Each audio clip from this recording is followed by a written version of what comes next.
Hello everyone, Nitro Productions here, and today I will be reviewing the Siege War for Cybertron Megatron. Now this figure is not that bad, and I'm mainly reviewing this because we recently got announced the Earthrise Megatron, which I might not even get because it looks basically like a worse remold of this. I'm not dissing the figure, I think it actually looks really nice. But if you have this figure, I wouldn't recommend it, just because you don't really need two of the same figure. That figure looks alright, it looks more G1 accurate, I will say, but I have a Megatron, and so far, I don't need it. But, let's see if this figure is actually worth it. So, the tank mode is very good. The tank could go all the way around, which I love in a tank mode. Unlike Double Dealer, he couldn't do that. And it looks fine. And, there you go, closes more. The tank actually looks threatening and very Cybertronian, while that new Earthrise one does look good, but it looks more Earth mode like. And to me, Megatron, like in the movies, shouldn't take an Earth mode. That's not his character. He would stick with this Cybertronian tank. But that's pretty much it with the tank mode. One thing I would like to mention is the weapon storage, which becomes the big gun barrel and the cannon to an extent. So I really like how the weapon storage is incorporated into this figure. But that's pretty much it with this. Let's go into the transformation.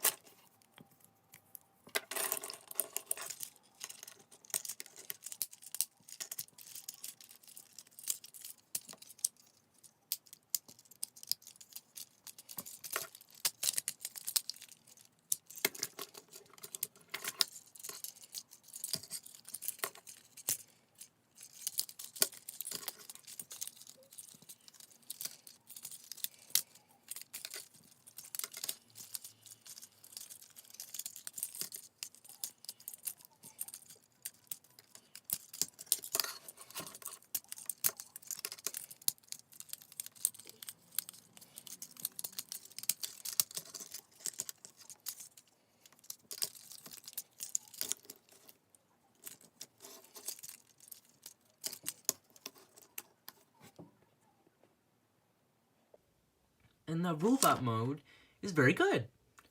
Now, this is a problem with all Siege figures, this crappy battle damage. Especially on Megatron, it doesn't look really good. But on some figures, for example, I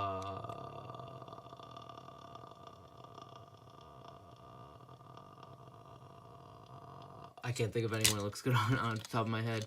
I don't know, Spinister, I don't really see the battle damage on it. Astro Train. His battle damage looks alright, because it's not over everywhere. But this is on the chest, on the head, on the arms, on the legs. I mean, we also got announced that battle damaged Megatron that looks so much better. That's what battle damage should look like. But, whatever. This is what we got. And it looks very good.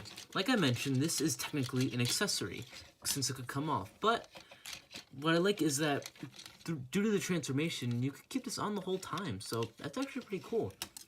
Let's look at his other accessory, his sword. Now, this is accurate to the original G1 figure that came with this big sword. So, this could just plug into the hand or plug into the back, which he looks really good with. Too bad in my stop motions, I wanted to put him in my RID Megatron, and it doesn't fit at all. So that kind of sucks. But if you don't want to put this in the hand, you can just put it in the back. So, Megatron has very good posability, could T-pose, do all the good poses. That's very good when he's facing against Optimus Prime. But do I prefer this one or the Earthrise figure? So far, I do think the Earthrise figure looks better. But if you have this one, I wouldn't bother. So let's go into the size comparisons. For size comparisons, here he is with Iron Tread. Here he is with Blitzwing. Here's Megatron with Brunt.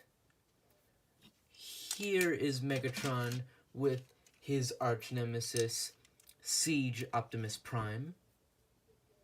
And here is Megatron with a leader class figure, Astro Train. And this kind of brings up the complaint again with Astro Train. He's a leader class and he's smaller than Megatron. But that doesn't matter, because Megatron is still a good figure.